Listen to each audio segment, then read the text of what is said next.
Hey Mom, just let us know when you kick the bucket. We need the money fast. Scott is the oldest, so your inheritance belongs to us. I've always hated you. Such a boring old hag, always so serious. Yeah, a truly boring mom she was. It's said that the human hearing functions until the moment of death. Imagine hearing such words at your final hour. Horrifying. Fury overcame me and I stood up, slapping Scott across the face. Let's go back about a year ago. My name is Alice. My husband Samuel and I weren't blessed with children, but we lived happily as a couple. Our life was nothing but peace. Both of us were gentle and never quarreled. We had no expensive hobbies, leading to tranquil days. But then, one day, that peace was shattered. My mother, living at her home, fell ill. My father, who was a well-known executive of a major corporation, passed away a few years ago, and my mother lives alone in her home. We had no children, so we had often asked her to live with us, but she always refused, saying, "I'm okay, I can still live on my own." But now, due to this illness, she was almost bedridden and would have to remain hospitalized unless someone took care of her. Scott, my older brother, vehemently refused to care for her. Scott and his wife Karen had a young child, so I could understand their refusal. The only ones left who could take care of her were Samuel and me. I braced myself for a divorce or separation and asked Samuel, "Please, Samuel, I want my mom to live in her home, where so many memories of my dad still linger, for as long as she can move. Please let me go home and take care of her." At my desperate plea, Samuel seemed surprised at first, but then he smiled gently. Well, if that's the case, maybe we should sell this house. It's just a rental, and if your mother-in-law is okay with us living with her, we won't need this house anymore. Huh? Are you coming with me, Samuel?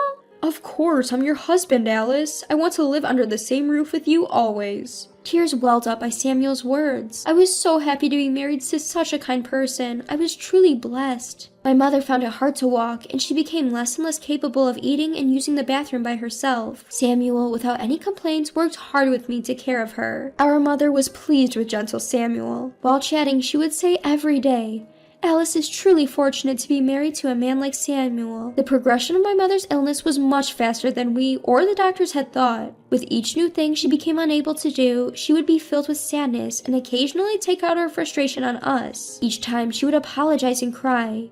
Seeing her in such pain, all I could do was say, "It's okay, you'll be alright," and cry with her. By the time Christmas approached, she had lost the ability to converse properly. Her speech had become so impaired that she could only communicate through writing. Missing her bright laughter, I was feeling a touch of loneliness when my brother Scott contacted me. Hello, Alice. I'm planning to visit Mom for Christmas this year. It might be the last time. Don't say such unlucky things, but I'm happy that you'll come to see Mom. We'll be waiting for you.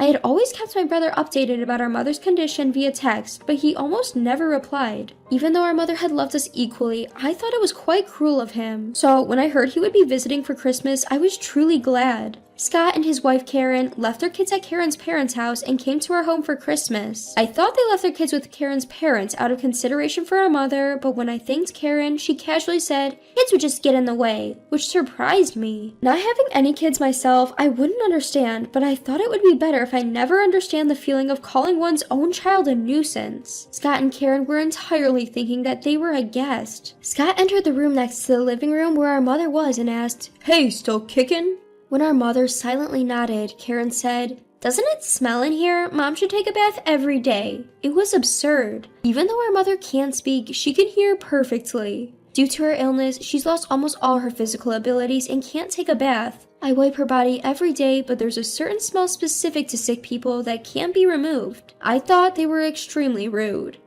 After watching Scott and Karen go back to the living room saying, "Let's have a drink," I whispered to our mother, "Are you okay?" She smiled slightly and nodded. In the living room on the other side of the door, Scott was ordering to Samuel, "I'm the guest here, fetch me some booze." I could imagine Samuel, who was a timid person, hurrying to the kitchen to get the alcohol. Feeling sorry for Samuel, I went to the living room. Samuel, who was about to place a can of beer in front of Scott and Karen, looked relieved when he saw me and said, "Thanks, Alice." Scott has always been ill-tempered and doesn't get along with Samuel. His wife Karen is the same type of person. "Bring more booze," she ordered Samuel, already having emptied several cans of beer. Without saying anything about our mother recently, my brother Scott and his wife Karen only discussed how much of our father's inheritance was left, or how jealous they were of us living in our family home with no rent. Scott and Karen just seemed focused on money. "You're making a pretty penny, aren't you, Samuel? Must be nice, Alice. You found a rich man and married him. Samuel's not even that good looking. You're just blinded by the money, right?"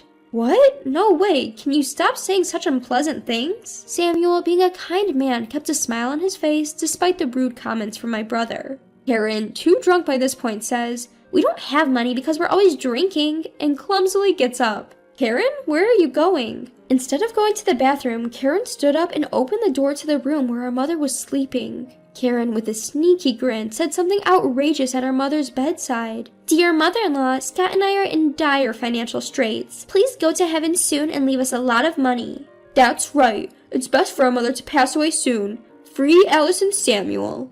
Scott, drunk, responds to Karen's words loudly. As I was frozen in anger, Samuel, who had been smiling next to me, suddenly stood up. "Please leave." "What? What did you say?" "Please leave. I cannot bear to host people who could say such things to a bedridden person even for a single night." Saying this, Samuel took a few bills from his wallet and handed them to my brother. "Get a room nearby and leave by tomorrow." Scott and Karen looked dumbfounded, but seemed happier about receiving the money. They quickly cheered up and exclaimed, "Yay!" and left our house. I knew what kind of people Scott and Karen were, but it was my fault for inviting them into this house. When I tearfully apologized to our mother, who was making a sad face on the bed, she wrote on a memo pad she had at hand, "It's okay, I have prepared everything for after I'm gone." Samuel and I continued to care for our mother as best we could. However, we were told by a doctor that it was becoming difficult for her to continue living at home. She started to become more vacant throughout the day and began asking the same questions over and over, even in hand. Just as the doctor suggested, we decided to admit her to the hospital. Still, Samuel and I visited her almost daily. We messaged Scott to inform him that Mom may not have much time left, but it was only read and ignored. Our mother began to fade, and the time to say goodbye was drawing near. It happened on a summer morning.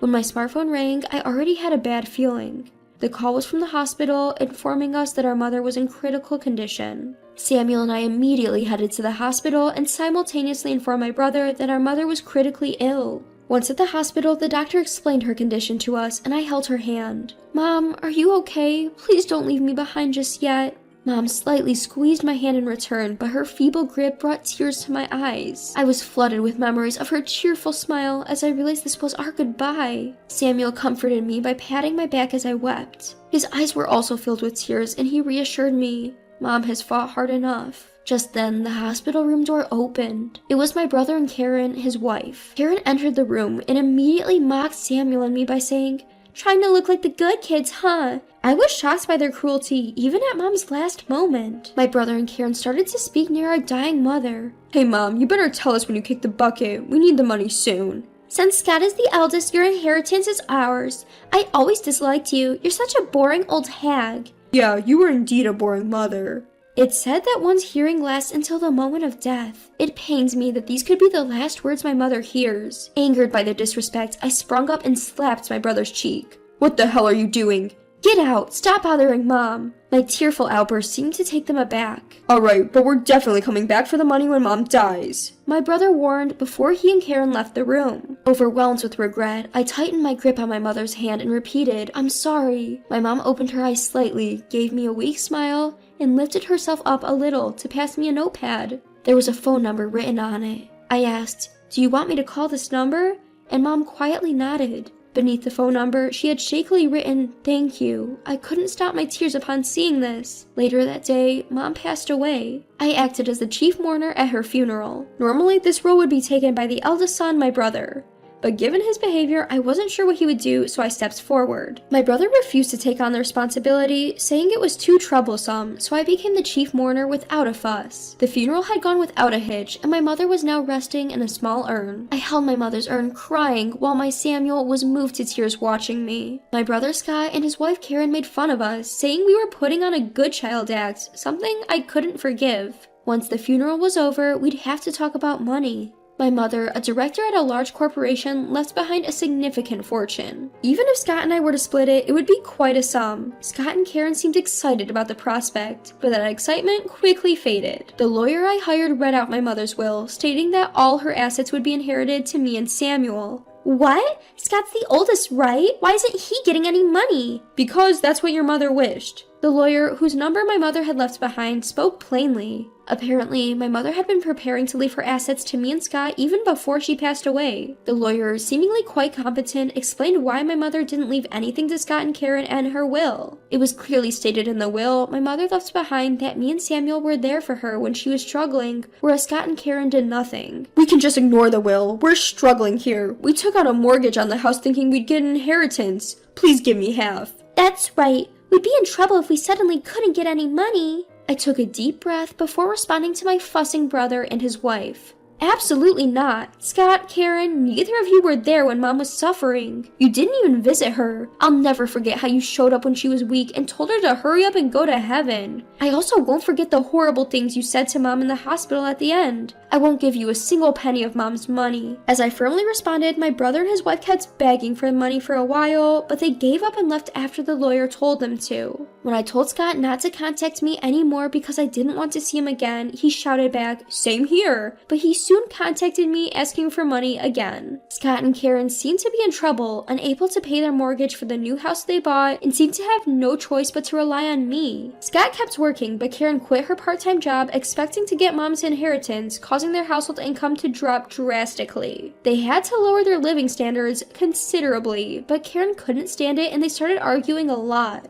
They thought they could manage by moving into the family home where I still lived, as it would mean no rent, and said they wanted to live together, but I refused. The ownership of this house had been transferred from my mother to me. Moving in without the owner's permission is not allowed, so when I explained that, Scott, who seemed to have been thinking of moving in by force, was at a loss for what to do. In the end, Karen, unsatisfied with their low standard of living, divorced. She took her child and went back to her parents' home, and seemed to have had to go back to her old job and work as a part-time employee. As for Scott, he tried to fix his inability to repay the loan by gambling, but ended up in a major loss. He got himself into a huge debt and is now living in a small, run-down apartment, scared of debt collectors. Several times, calls came asking for money, but each time, I firmly responded, "I have no intention of lending you any money." Samuel and I are carefully maintaining and living in the family home where our memories of our mother remain. The inheritance we received from our mother, we've kept untouched in a separate bank account from the one we use regularly. It's the money that our father and mother worked hard to save. We made a promise to use it only if something were to happen to us, and today is the day of our mother's memorial visit.